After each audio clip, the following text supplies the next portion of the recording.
बिस्मिल्लाहिर्रहमानिर्रहीम, अस्सलाम वालेकुम व्यूअर्स।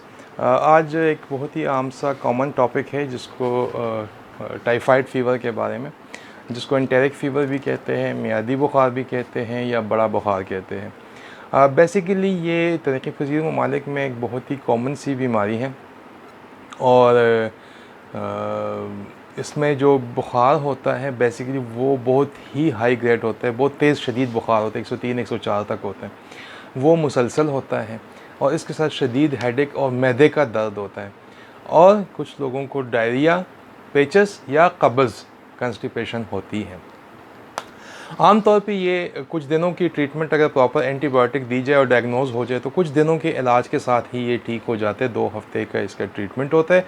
आम जो रूटीन के इन्फेक्शन है उसके निस्बत इसका ट्रीटमेंट जो है वो थोड़ा सा प्रोलॉन्ग होता है, 2 हफ्ते के लिए होता है या मिनिमम 10 डेज़ के लिए होता है। बेसिकली ये एक किस्म का जरासीम है जिसको सल्मोनेला टाइफी कहा जाता है और उसी वजह से सल्मोनेला टाइफी की वजह से ही इसको टाइफाइड फ़ीवर कहा जाता है और ये जरासीम जो है वो अंतड़ियों में पाया जाता है। मसला ये नहीं है कि इसका इलाज मुश्किल है या डायग्नोसिस मुश्किल है। अगर ये डायग्नोज हो जाए, इलाज हो जाए तो बहुत जल्दी ये ठीक हो जाता है। लेकिन जब इलाज ना हो या फिर डायग्नोसिस ना हो तो इसकी बहुत ख़तरनाक जो है वो कॉम्प्लिकेशंस होती है या नुकसानात होते हैं, जिसमें सबसे पहले आता है एंटेरिक परफोरेशन या अंतड़ियों का पट जाना। बेसिकली मैंने पहले बता दिया कि ये अंतड़ियों का जरासीम है, तो वो आंतों के अंदर जो है एक होल कर लेता है, सुराख कर लेता है। वहाँ से ये होता है कि आंतों के अंदर जो गंदा मवाद होता है जिसने बाहर निकलना होता है वो बेसिकली आपके पेट के अंदर आना शुरू हो जाता है और वो एक बहुत सीरियस हालत होती है एंटेरिक परफोरेशन, जो कि पिछले कई सालों से यहाँ पे बहुत कम हुआ है। लेकिन अगर आज से 20-25 साल 30 साल पहले देखें तो काफ़ी कॉमन एक चीज़ थी कि अंतड़ियाँ पट जाती थी, क्योंकि दवाइयों की क्वालिटी और एफिकेसी बहुत अच्छी हो गई है। मायोकार्डाइटिस एक इन्फेक्शन होता है जो दिल के अंदरूनी हिस्से में होता है। दिल के 3 अपर लेयर, अंदर वाला और दरमियान वाले को मायो कहते हैं, मायोकार्डाइटिस। तो वहाँ की इन्फेक्शन इसमें हो सकती है। उसके अलावा एंडोकार्डाइटिस हो सकता है।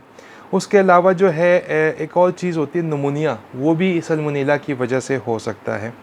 और दिमाग का जो मेनिंजस है, मेनिंजाइटिस भी इसकी वजह से उसकी इन्फेक्शन हो सकती है, दिमाग की इन्फेक्शन भी हो सकती है। इसके अलावा ये कुछ लोगों में नफ्सियाती मसाइल या साइकोसिस भी डेवलप करता है। बेसिकली आम तौर पे जो लोग ठीक हो जाते हैं, चूँकि ये पखाने के ज़रिए ये जरासीम जो है वो निकलते हैं और फिर अगर जिस जगहों पे ओपन टॉयलेट्स इस्तेमाल होते हैं तो वहाँ पे ये जरासीम जो होता है वो दूसरे लोगों को मुंतकिल होता है। दूसरी जो बड़ी वजह होती है वो कंटेमिनेटेड फूड होता है या जो खुराक 5-6 घंटे 8-10 घंटे से पड़ा होता है, मक्खियाँ वगैरह बैठती है, क्योंकि वो उन टॉयलेट्स या वहाँ से वो गंदगी उठा के वो ज़ाहिरी बात है उसको कंटेमिनेट करती है।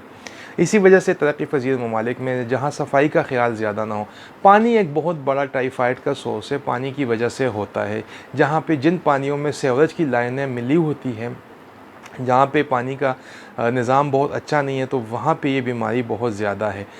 एक और चीज़ बहुत कॉमन है कि बहुत सारे लोग इसके ठीक हो जाते हैं, लेकिन उसके बावजूद भी वो कैरियर का काम करते हैं, उनकी जिस्म में वो जरासीम मौजूद होते हैं और वो जहाँ जहाँ जाते हैं तो वो अपने साथ जो है वो इसको कैरी करते हैं और दूसरे लोगों को इन्फेक्ट करते जाते हैं, तो उसको कोल्ड कैरियर कहा जाता है। तो अगर हम कुछ चीज़ों का ख्याल करें तो हम टाइफाइड से बच सकते हैं। वैसे इसकी वैक्सीन मौजूद है जो कि शायद इतनी इफ़ेक्टिव नहीं है, उसको पार्शली इफ़ेक्टिव वैक्सीन कहा जाता है, लेकिन फिर भी लगाते हैं, काफ़ी सारे लोग लगाते हैं। कुछ चीज़ों से अगर बचा जाए, अगर हाथ प्रॉपर्ली धो लिया जाए, फ्रेश फूड खाया जाए और जो वॉशरूम है उसकी सफाई या ओपन वॉशरूम से बचा जाए, दूसरों को गिलास या फिर उन चीज़ों से अवॉइड किया जाए जो मार्केट्स में, बाज़ारों में जो नलकों में पानी आते हैं कि उसका कुछ पता नहीं, फ़िल्टर का पानी इस्तेमाल किया जाए तो टाइफाइड से बचा जा सकता है। उम्मीद है वीडियो पसंद आई होगी। अगर वीडियो पसंद आई है तो सब्सक्राइब कर लीजिएगा। Thank you very much.